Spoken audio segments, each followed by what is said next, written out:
എല്ലാവർക്കും നമ്മുടെ ചാനലിലേക്ക് വീണ്ടും സ്വാഗതം. എല്ലാവരും സുഖമായിട്ടിരിക്കുന്നു എന്ന് വിചാരിക്കുന്നു. ഇന്ന് നമുക്ക് പേപ്പർ കൊണ്ട് കുറച്ച് ഫ്ലവേഴ്സ് ഉണ്ടാക്കാം. അപ്പോൾ റെഡ് കളർ പേപ്പറാണ് എടുക്കുന്നത്. എന്നിട്ട് ഇതുപോലെ ഇങ്ങനെ 5 സെൻറ്റിമീറ്റർ മാർക്ക് ചെയ്ത് കൊടുക്കുന്നുണ്ട്.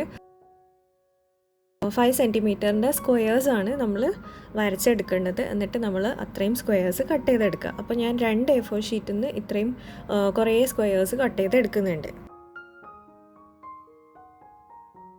ഇനി നമ്മൾ ഇതുപോലെ ഒന്ന് മടക്കി കൊടുക്കുക, ഡയഗണലി ഒന്ന് മടക്കി കൊടുക്കുക. അപ്പോൾ ഒരു ട്രയാങ്കിൾ ഫോം ചെയ്യില്ലേ. ഇനി ആ ട്രയാങ്കിളിൻ്റെ ആ ഒരു ഷാർപ്പായിട്ടുള്ള എഡ്ജ് നമ്മൾ ഇതുപോലെ ഒന്ന് കേർവ് ആക്കിയിട്ട് കട്ട് ചെയ്ത് കൊടുക്കണം. അപ്പോൾ എല്ലാ പേപ്പേഴ്സിൻ്റെയും നമ്മൾ ഇതുപോലെ ഒന്ന് കട്ട് ചെയ്തെടുക്കണം. അപ്പോൾ നമുക്ക് പെറ്റലിൻ്റെ ഷേപ്സ് കിട്ടും. ഇനി നമ്മൾ പൂക്കൾ ഉണ്ടാക്കിയെടുക്കാൻ വേണ്ടിയിട്ട് നമ്മൾക്ക് പേപ്പർ കപ്പാണ് വേണ്ടത്. പേപ്പർ കപ്പ് തന്നെ വേണമെന്നൊന്നുമില്ല. എന്തെങ്കിലും ഇതുപോലത്തെ സാധാരണ വെള്ളം കുടിക്കുന്ന ഗ്ലാസ്സോ അല്ലെങ്കിൽ നമ്മളെ കപ്പോ അങ്ങനത്തെ എന്തെങ്കിലും ഇതുപോലത്തെ ഓപ്പണിംഗ് ഉള്ള ഒരു സാധനം എടുത്താൽ മതി. നമ്മൾ എടുക്കുന്ന ഈ ഒരു കപ്പിൻ്റെ സൈസിനനുസരിച്ചിട്ടാണ് നമ്മൾക്ക് പൂവിൻ്റെ സൈസ് കിട്ടുന്നത്.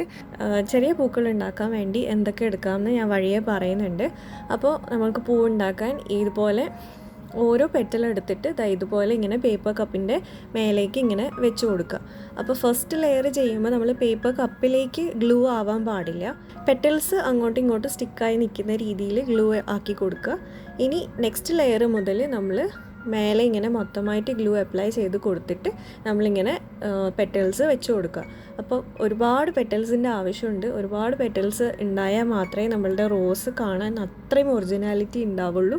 ഈ ഒരു പ്രോസസ്സ് നമ്മൾ കണ്ടിന്യൂ ചെയ്യുക. ആ നടുക്കിലത്തെ ആ ഹോളില്ലേ, ആ ഒരു ഹോള് ഫില്ലാവുന്ന വരെ നമ്മൾ ഇതുപോലെ ഇങ്ങനെ പെറ്റൽസ് ഒട്ടിച്ചു കൊടുക്കണം.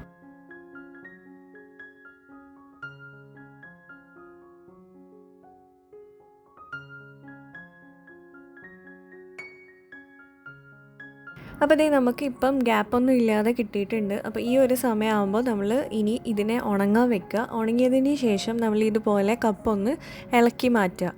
അപ്പോൾ നമുക്ക് ഈസി ആയിട്ട് കപ്പ് ഇളക്കിയെടുക്കാൻ പറ്റും. ഇളക്കിയെടുക്കുമ്പോൾ നമുക്ക് നല്ല ഭംഗിയുള്ള ഒരു റോസ് റെഡിയായി കിട്ടും.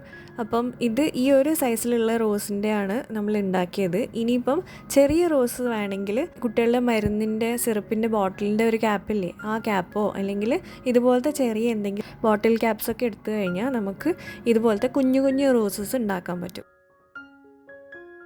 നിങ്ങൾക്ക് വേണ്ടുന്ന സൈസിനനുസരിച്ചിട്ട് അപ്പോൾ നമുക്ക് ഉണ്ടാക്കിയെടുക്കാനും പറ്റും.